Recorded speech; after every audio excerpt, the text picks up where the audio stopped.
আপনাদের সবাইকে আমন্ত্রণ জানাচ্ছি ওয়ার্ল্ড নিউজ টুডেতে। আপনাদের সাথে আছে মিরাহাত মিহা।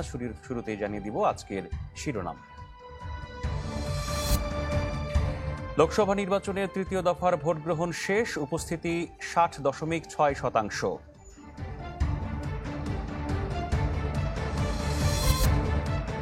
হজ ভিসায় নতুন বিধিনিষেধ আরব সৌদি আরবের, মক্কা মদিনা ও জেদ্দার বাইরে ভ্রমণ নয়। রাফা ক্রসিং বন্ধ করে নতুন গণহত্যার প্রস্তুতি ইসরায়েলের, যুদ্ধবিরতির প্রস্তাবে আলোচনার খেলা।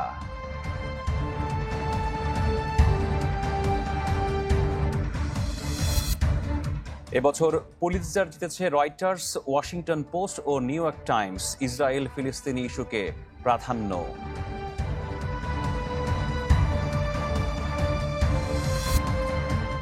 এবার যাচ্ছি পুরো আয়োজনে। শুরুতে জানাবো ভারতের লোকসভা নির্বাচনের খবরাখবর। ভারতে লোকসভা নির্বাচনের তৃতীয় দফায় ভোট পড়েছে 60.6%। 10টি রাজ্য ও একটি কেন্দ্রশাসিত অঞ্চল মিলিয়ে 93টি আসনে এই ভোট পড়ে। স্থানীয় সময় সকাল 7টায় শুরু হয়ে এই ভোট চলে বিকেল 5টা পর্যন্ত। সকালে গুজরাটের রাজধানী আহমেদাবাদের নিশান হায়ার স্কুল কেন্দ্রে ভোট দেন প্রধানমন্ত্রী নরেন্দ্র মোদী। এ সময় সেখানে ছিলেন কেন্দ্রীয় স্বরাষ্ট্রমন্ত্রী অমিত শাহ। 2019 সালে 93 আসনের মধ্যে 72টিতেই জয় পেয়েছিল ক্ষমতাসীন বিজেপি। গুজরাটের সবগুলো আসনই পেয়েছিল গেরুয়া শিবির। চতুর্থ দফার ভোট হবে আগামী 13ই মে। মোট 7 দফার ভোট শেষ হবে 1 জুন, আর ভোট গণনা শুরু হবে 4 জুন।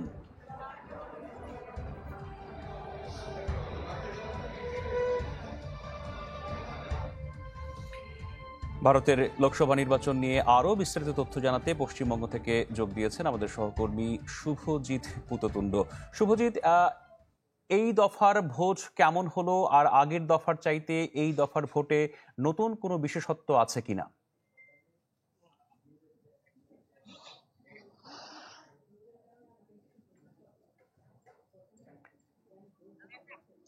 রাত যেটা এক্সপেক্টেড করা হয়েছিল যে তৃতীয় দফায় নির্বাচন কমিশন যেভাবে প্রচার প্রচারণা নেমেছিল, অর্থাৎ ভোটারদের বুথমুখী করার যে চেষ্টা করেছিল, সেটা পশ্চিমবঙ্গের ক্ষেত্রে অনেকটা সফল বলা যায়। তবে পশ্চিমবঙ্গের বাইরে আপনি যে 10 রাজ্যে এবং একটি কেন্দ্রশাসিত অঞ্চলে ভোট হয়েছে, সেক্ষেত্রে কিন্তু নির্বাচন কমিশন আবারও ফেল করেছে। আবারও দেখা গিয়েছে 60%-এর কাছাকাছি ভোট পড়েছে। এবং যদি এটা বিকেল 5টার ফলাফল, আগামীকাল নির্বাচন কমিশন সন্ধ্যে 6টা পর্যন্ত, অর্থাৎ লাস্ট শেষ 1 ঘন্টা ঠিক কত ভোট পড়েছে সেটা নির্বাচন কমিশন সামনে আনবে। তবে এখনো পর্যন্ত সর্বশেষ তথ্য সেটা কিন্তু নির্বাচন কমিশন দিতে পারেনি।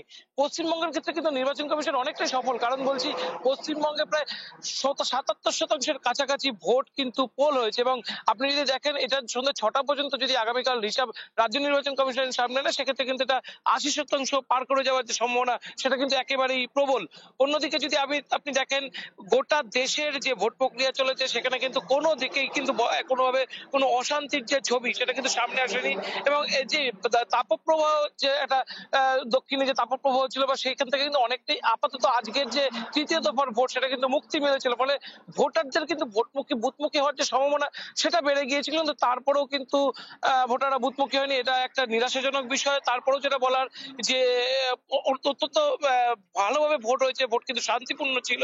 কিন্তু পশ্চিমবঙ্গের ক্ষেত্রে কিন্তু সেটা সম্পূর্ণ একটা বিরূপ ছবি, যেটা প্রতিবার দেখা যায় পশ্চিমবঙ্গে বিক্ষিপ্ত হিংসা, সেটা কিন্তু তৃতীয় দফার ভোটেও পশ্চিমবঙ্গে আবার লক্ষ্য করা গিয়েছে। এবং পশ্চিমবঙ্গে একাধিক মুর্শিদাবাদের রানীনগর থেকে শুরু করে একটা বিস্তীর্ণ অঞ্চল জুড়ে কিন্তু সকাল থেকে আমরা যেটা দেখেছি, একাধিক অভিযোগ। এবং গোটা দেশে যেখানে আপনি যদি লক্ষ্য করেন, মাত্র 1100 থেকে 1150 অভিযোগ হয়েছে, সেখানে পশ্চিমবঙ্গের ক্ষেত্রে কিন্তু শুধুমাত্র পশ্চিমবঙ্গের 4টি লোকসভা কেন্দ্রের ক্ষেত্রে মাত্র 600-র বেশি অভিযোগ দায়ের করা হয়েছে। এই ক্ষেত্রেই বলছি যে পশ্চিমবঙ্গের ভোটের যে পরিবেশ, সেটা কিন্তু এখনো স্বাভাবিক পর্যায়ে আসেনি। প্রায় 377 কোম্পানি, 337 কোম্পানির কাছাকাছি কেন্দ্রীয় বাহিনী সরাসরি এই ভোটের কাজে, ভোটের যে নিরাপত্তা, সেটা নিয়োগ করা হয়েছিল। তবে এটা যদি আপনি আমাকে বলেন যে একেবারে একজন নিরপেক্ষ দৃষ্টি দিয়ে যদি বলেন, সেখানে কিন্তু নিরাপত্তা কর্মীরা, তারা কিন্তু শুধুমাত্র অ্যাক্টিভ ছিল ভোট কেন্দ্রের মধ্যে। ভোট কেন্দ্রের ঠিক বাইরে সেখানে কিন্তু দলীয় যে কর্মীরা তাদের কিন্তু একটা রমরমা পরিবেশ ছিল। সেখানে কিন্তু যে নিরাপত্তা বাহিনীর যে মোতায়েন বা তাদের যে নিরাপত্তা সেটা কিন্তু কোনোভাবেই কাজ করেনি। ফলে মালদা বা মুর্শিদাবাদের মতো এলাকা যেখানে অতি হিংসাপ্রবণ এলাকা, যেখানে পঞ্চায়েত ভোটে দেখা গিয়েছিল প্রায় ৫৪ জনের বেশি মানুষ মৃত্যু হয়েছিল। সেই সব এলাকায় এখনো পর্যন্ত কিন্তু এরিয়া ডমিনেশনের ক্ষেত্রে কেন্দ্রীয় বাহিনী বা রাজ্য পুলিশ সম্পূর্ণভাবে ব্যর্থ। যার ফলে কিন্তু আজকের যে বিক্ষিপ্ত হিংসা সেটা দেখা গিয়েছে। ভোটের ক্ষেত্রে ভোটারদের বিভিন্ন এলাকায় এলাকায় ব্লকেট করার যে অভিযোগ সেটা কিন্তু সামনে এসেছে। নির্বাচন কমিশন অনেক ক্ষেত্রে দায় ঝেড়ে ফেলার মতো কথা বলেছে যে নির্বাচনের ক্ষেত্রে তারা যে অভিযোগ এসেছে সেই অভিযোগ তারা সমস্ত ক্ষেত্রে নিষ্পত্তি করার চেষ্টা করেছে, কিন্তু সব ক্ষেত্রে কিন্তু যে ভোটার তাদের কিন্তু একদম সাধারণ ভোটার যারা গ্রামে গঞ্জে ছিল তাদের ক্ষেত্রে প্রচুর পরিমাণে অভিযোগ নির্বাচন কমিশনের বিরুদ্ধেই রয়েছে যে এরিয়া ডমিনেশন হয়নি। তার ফলে রাজনৈতিক নেতাদের যে দাদাগিরি সেই দাদাগিরি কিন্তু তৃতীয় দফার ভোটে সবচেয়ে বেশি, অর্থাৎ প্রথম দুটো দফার পরে কিন্তু সবচেয়ে বেশি দেখা গিয়েছে। এবং একটা জিনিস পরিষ্কার যে এই তো সবেমাত্র ৩ দফার ভোট কিন্তু শেষ হয়েছে, অর্থাৎ প্রায় ৫০% আসনের কাছাকাছি সেখানে কিন্তু ভোট গ্রহণ প্রক্রিয়া সম্পন্ন হয়েছে। ১০০ কোটির কাছাকাছি ভোটার, তাদের প্রায় ৫০ কোটি মানুষ ভোট দিয়ে ফেলেছে। বাকি এই যে ভোট প্রক্রিয়া রয়েছে সেখানে নির্বাচন কমিশন কি আদৌ সক্রিয় হবে, না নির্বাচন কমিশন তার যে এই যে নির্বাক দৃষ্টিভঙ্গি, তাদের যে একেবারে নিষ্পাপ বলা যেতে পারে যে নির্বাচন কমিশনার তিনি যেভাবে ভোট করতে চাইছেন তার কাছে সমস্ত ভোট প্রক্রিয়া স্বচ্ছ, কিন্তু ভোটারদের ক্ষেত্রে একাধিক অভিযোগ রয়েছে। যে রাজনৈতিক দলগুলো তারা বলছে যে ভোটের যে পার্সেন্টেজ, যে ভোটের যে পোলের যে শতাংশ সেটা সামনে আসছে, সেগুলো কিন্তু প্রপার এখনো পর্যন্ত নির্বাচন কমিশন দিতে পারেনি। আজ সকাল থেকে কিন্তু একাধিক রাজনৈতিক দল অভিযোগ করেছে, তৃণমূল কংগ্রেস অভিযোগ করেছে নির্বাচন কমিশনের সামনে যেভাবে হোক এই ভোটের যে ফলাফল বা ভোটের যে কত পার্সেন্ট ভোট পড়ছে সেটা প্রতি ঘন্টায় বার করার কথা, কিন্তু নির্বাচন কমিশনের বিরুদ্ধেই কিন্তু সব থেকে বেশি অভিযোগ। তারা কিন্তু অনেক ক্ষেত্রেই ব্যর্থ এখনো পর্যন্ত বলা যায়। শুভজিৎ, অসংখ্য ধন্যবাদ আপনাকে। আপনি একেবারেই পরিপূর্ণ চিত্র আমাদের সামনে তুলে ধরেছেন। ধন্যবাদ। এবছর হজ ভিসায় নতুন বিধি নিষেধ আরোপ করেছে সৌদি প্রশাসন। দেশটির হজ ও ওমরা বিষয়ক মন্ত্রণালয় জানিয়েছে, নতুন নিয়ম অনুযায়ী হজ ভিসায় সৌদি যাওয়া ব্যক্তিরা জেদ্দা, মক্কা ও মদিনার বাইরে অন্য কোনো শহরে ভ্রমণ করতে পারবেন না। শুধুমাত্র হজের আনুষ্ঠানিকতা পালনের সুযোগ পাবেন তারা। অন্য কোনো ঐতিহাসিক স্থান ভ্রমণের অনুমোদন দেয়া হবে না হজ যাত্রীদের। এছাড়া এই বছরই থাকছে না খণ্ডকালীন কোনো কাজে যোগ দেওয়ার সুযোগ।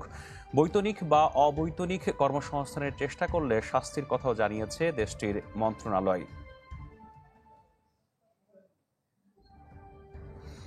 এ বিষয়ে আরও বিস্তারিত জানাতে রিয়াদ থেকে যুক্ত হচ্ছেন প্রবাসী সাংবাদিক শিহাব মোহাম্মদ শাহিন। শাহিন, একটু জানাবেন নতুন যে বিধি নিষেধ আরোপ হলো এর ফলে আসলে বাংলাদেশি হাজিরা কোনো ধরনের বা বাংলাদেশ থেকে যারা যান হজের সময়ে তারা কোনো ধরনের সমস্যায় পড়বেন কিনা? জি মিনহাজ, আপনাকে ধন্যবাদ। আসলে আপনি যেমনটা জানতে চেয়েছেন, মূলত আগামী বৃহস্পতিবার থেকে শুরু হবে হজের ফ্লাইট। বাংলাদেশ থেকেও আসবে হজের প্রথম ফ্লাইট ইনশাল্লাহ। আহ, এবছর ধর্মপ্রাণ মুসলমানরা পবিত্র হজ পালনের উদ্দেশ্যে যে রওনা দিবেন পবিত্র মক্কা মদিনার উদ্দেশ্যে, প্রস্তুতি বলতে যেমনটা জানা যাচ্ছে এবছর তুলনামূলক এদেশের হজ ওমরা মন্ত্রণালয় বিধি নিষেধ দিয়েছেন। এবার মক্কা, মদিনা, জেদ্দার বাইরে মুসল্লিরা যেতে পারবেন না, হাজিরা যেতে পারবেন না। এর বাইরে গেলে তাদেরকে আইনের আয়তা আনা হবে। এছাড়াও রয়েছে কঠোর জেল কিংবা তাদেরকে দেশে প্রেরণ করা হবে। দেশে প্রেরণ করার পর যদিও এর পরে তারা আর কখনো হজের ভিসা পাবেন না। এছাড়া এবার কিন্তু আপনার প্রস্তুতি অন্যবারের তুলনায় অনেকটা আহ বেশি দেখা যাচ্ছে। পবিত্র হজ ওমরা মন্ত্রণালয় এবং এখানকার জনপ্রশাসন মন্ত্রণালয় তারা এই প্রস্তুতি নিয়েছেন। এবার হাজিদের জন্য বিশেষ একটি ট্যাগের ব্যবস্থা করা হয়েছে, একটি কার্ডের ব্যবস্থা করা হয়েছে, যে কার্ড দিয়ে তারা কিন্তু পবিত্র মক্কা পবিত্র আল্লাহর ঘর যেটি রয়েছে কাবা ঘরে তারা ঢুকতে পারবেন। এর বাইরে প্রতি বছর যেমন হাজিদের জন্য হাজিদের খেদমতের জন্য আহ, যে আপনার আহ, স্বেচ্ছাসেবী যে নিয়োগ দেওয়া হয়, এবছর প্রায় 3,500-এর বেশি স্বেচ্ছাসেবী নিয়োগ দেওয়া হয়েছে হাজিদের খেদমতের জন্য। তাছাড়া বাংলাদেশি যারা আছেন অনেকেই দেখা যাচ্ছে ইতিপূর্বে এখানে হজের বিষয়ে এসে তারা বাইরে গিয়ে কাজ করতে থাকেন কিংবা এখানে বসবাস করার জন্য তারা বিভিন্ন অঞ্চলে চলে যান। মূলত এটি আসলে আমাদের বাংলাদেশিদের জন্য একটি দৃষ্টিকটু বলা চলে।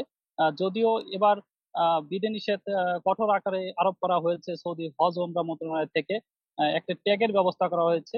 সেই ট্যাগ দিয়ে আসলে তারা অন্তত মক্কা মদিনায় তারা থাকতে পারবেন, এর বাইরে তারা ভ্রমণ করতে পারবেন না। শিহাব, অসংখ্য ধন্যবাদ আপনাকে। চলে যাচ্ছি পরের খবরে। মিশর, কাতার ও যুক্তরাষ্ট্রের মধ্যস্থতায় যুদ্ধবিরতির শর্তে হামাস রাজি হলেও সম্মত হয়নি ইসরায়েল। প্রস্তাবিত চুক্তিতে নিজেদের চাওয়া পূরণ হয়নি দাবি করে আলোচনা চালিয়ে যাওয়ার কথা জানিয়েছে তেল আবিব। 3 ধাপে 42 দিন করে যুদ্ধবিরতিতে সম্মত হয়েছে ফিলিস্তিনের স্বাধীনতাকামী গোষ্ঠী হামাস। আগ্রাসন বন্ধ, সেনা প্রত্যাহার সহ দেয়া হয়েছে বেশ কিছু শর্ত। যুদ্ধবিরতি নিয়ে নেতানিয়াহুর সাথে টেলিফোনে কথা বলেছেন মার্কিন প্রেসিডেন্ট জো বাইডেন। রাফায় আগ্রাসন বন্ধের আহ্বান জানিয়েছেন তিনি। তবে এই আলোচনার মাঝেই রাফায় আগ্রাসন বাড়িয়েছে ইসরায়েল। এতে নতুন করে প্রাণ হারিয়েছেন বহু ফিলিস্তিনি।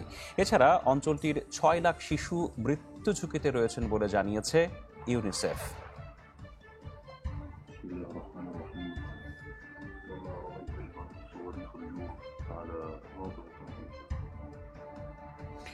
এদিকে গাজায় ইসরায়েলি আগ্রাসন বন্ধের দাবিতে যুক্তরাষ্ট্রের শিক্ষার্থীদের চলমান বিক্ষোভ অব্যাহত রয়েছে। গ্রেফতার, ভয়ভীতি প্রদর্শন ও সহিংসতার ঘটনায় প্রতিবাদ সমাবেশে অংশ নেন কলম্বিয়া বিশ্ববিদ্যালয়ের শিক্ষার্থীরা। এদিন বেশ কয়েকজন শিক্ষার্থীকে আটক করেছে পুলিশ। ফিলিস্তিনের গাজায় ইসরায়েলি আগ্রাসনের বিরুদ্ধে মার্কিন বিশ্ববিদ্যালয়গুলোতে চলমান ছাত্র বিক্ষোভ গড়িয়েছে দ্বিতীয় সপ্তাহে। তেল আবিবের সাথে বিশ্ববিদ্যালয় কর্তৃপক্ষের আর্থিক সম্পর্ক ছিন্ন ও গাজায় যুদ্ধবিরতির চাপ প্রয়োগের দাবিতে বিক্ষোভ চালিয়ে যাচ্ছেন শিক্ষার্থীরা। সোমবার কলম্বিয়া বিশ্ববিদ্যালয়ের পাশে জড়ো হন কয়েকশো শিক্ষার্থী। চলমান বিক্ষোভে গ্রেফতার, ভীতি প্রদর্শন ও সহিংসতার ঘটনায় প্রতিবাদ সমাবেশ করেন তারা। চলমান বিক্ষোভে অচলাবস্থায় বিশ্ববিদ্যালয়ের সমাবর্তন অনুষ্ঠান বাতিল করেছে কর্তৃপক্ষ। পুলিশি বাধা উপেক্ষা করে বিক্ষোভ করেছেন ক্যামব্রিজের ম্যাসাচুসেটস ইনস্টিটিউট অব টেকনোলজির শিক্ষার্থীরা। পুলিশের ব্যারিকেড ভেঙে ক্যাম্পে অবস্থান নেন তারা। নিউ ইয়র্কের মেট্রোপলিটন মিউজিয়াম অব আর্টসের বিখ্যাত অনুষ্ঠান মেট গালার কাছে বিক্ষোভ করেন ফিলিস্তিনপন্থী বিক্ষোভকারীরা। গাজায় গণহত্যা বন্ধের দাবি জানান তারা। বেশ কয়েকজনকে গ্রেফতার করে পুলিশ। বিক্ষোভ হয়েছে স্পেন ও ডেনমার্কে। গাজায় ইসরায়েলি হামলা বন্ধের দাবিতে বার্সেলোনা বিশ্ববিদ্যালয়ে বিক্ষোভে নামেন 3 শতাধিক শিক্ষার্থী। 8ম দিনের মতো প্রতিবাদী ক্যাম্পে বিক্ষোভ করেন ভ্যালেন্সিয়া বিশ্ববিদ্যালয়ের শিক্ষার্থীরা। বিক্ষোভ করেছেন ডেনমার্কের কোপেনহেগেন বিশ্ববিদ্যালয়ের শিক্ষার্থীরাও। এদিকে গাজায় হামাসের যুদ্ধবিরতির প্রস্তাবে নেতানিয়াহু সরকারকে সম্মতি জানাতে তেল আবিবে বিক্ষোভ করেছে কয়েকশো ইসরায়েলি। মাসুম রাব্বি, চ্যানেল 24। আর এর সাথেই ওয়ার্ল্ড নিউজ টুডেতে সময় হলো আরেকটা বিরতির। ফিরছে একটু পরেই, আমাদের সাথে থাকুন। এবছর সাংবাদিকতার নোবেল খ্যাত পুলিৎজার পুরস্কার জিতেছে বার্তা সংস্থা রয়টার্স, মার্কিন গণমাধ্যম ওয়াশিংটন পোস্ট ও নিউ ইয়র্ক টাইমস। বিজয়ী নির্বাচনের ক্ষেত্রে ইসরায়েল ফিলিস্তিন ইস্যুকে প্রাধান্য দিয়েছে কলম্বিয়া বিশ্ববিদ্যালয়। 1917 সাল থেকে প্রতি বছর 15টি বিভাগে দেয়া হয় এই পুরস্কার। বিশ্বের সাংবাদিকতা, সাহিত্য ও সঙ্গীতের সবচেয়ে বড় সম্মাননা পুলিৎজার পুরস্কার। 1911 সালে মৃত্যুর আগে হাঙ্গেরীয় মার্কিন সাংবাদিক জোসেফ পুলিৎজার তার সব সম্পদ দান করে যান কলম্বিয়া বিশ্ববিদ্যালয়কে। সে অর্থ দিয়েই 1917 সাল থেকে সাংবাদিকতায় অবদান রাখার জন্য বিশেষ সম্মাননার আয়োজন নিউ ইয়র্ক ভিত্তিক বিশ্ববিদ্যালয়টির, যা এখন পুলিৎজার পুরস্কার নামেই বেশি পরিচিত। শুরুতে শুধু সাংবাদিকতায় পুরস্কার দেয়া হলেও পরে এতে যুক্ত করা হয় মোট 15টি বিভাগ। এবছর বিজয়ীদের নাম ঘোষণা করে কলম্বিয়া বিশ্ববিদ্যালয়। বিজয়ী নির্বাচনের ক্ষেত্রে এবছর প্রাধান্য পায় ইসরায়েল ফিলিস্তিন ইস্যু। এবছর সাংবাদিকতার নোবেল খ্যাত এ পুরস্কার জিতেছে রয়টার্স, মার্কিন গণমাধ্যম ওয়াশিংটন পোস্ট ও New York Times. Breaking news, photography এবং ন্যাশনাল রিপোর্টিং বিভাগে 2টি পুরস্কার জেতে রয়টার্স। গাজা যুদ্ধের কভারেজ ও ইলন মাস্কের প্রতিষ্ঠানের দুর্নীতি নিয়ে প্রতিবেদন করায় এ পুরস্কারে ভূষিত করা হয় বার্তা সংস্থাটিকে। এছাড়াও আরও 3টি করে পুলিৎজার জিতেছে ওয়াশিংটন পোস্ট ও নিউ ইয়র্ক টাইমস। যুক্তরাষ্ট্রের বন্দুক সহিংসতা নিয়ে সাহসী প্রতিবেদনের জন্য ওয়াশিংটন পোস্ট পুরস্কার পেয়েছে ন্যাশনাল রিপোর্টিং, এডিটোরিয়াল রাইটিং এবং কমেন্টারি বিভাগে।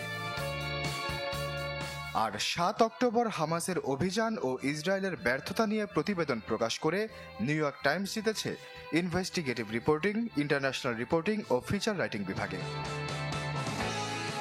ফিচার ফটোগ্রাফি বিভাগে এ সম্মাননা কুড়িয়েছে অ্যাসোসিয়েটেড প্রেস। অভিবাসীদের নিয়ে ছবি প্রকাশ করায় এপিকে দেয়া হয় এ সম্মাননা। টেক্সট কভারেজের জন্য পুরস্কার দেওয়া হয়েছে ব্রিটিশ গণমাধ্যম দ্য টাইমসকে। আশ্বাস চৌধুরী, চ্যানেল 24। এই ছিল আজকের ওয়ার্ল্ড নিউজ টুডের আয়োজনে। সপ্তাহের প্রতিদিন বিশ্বের গুরুত্বপূর্ণ সব সংবাদ ও বিশ্লেষণ জানতে একই সময় চোখ রাখুন চ্যানেল 24 এর পর্দায়। এছাড়াও দেখতে পারেন ফেসবুক, ইউটিউবে। ধন্যবাদ সবাইকে এতক্ষণ সাথে থাকার জন্য।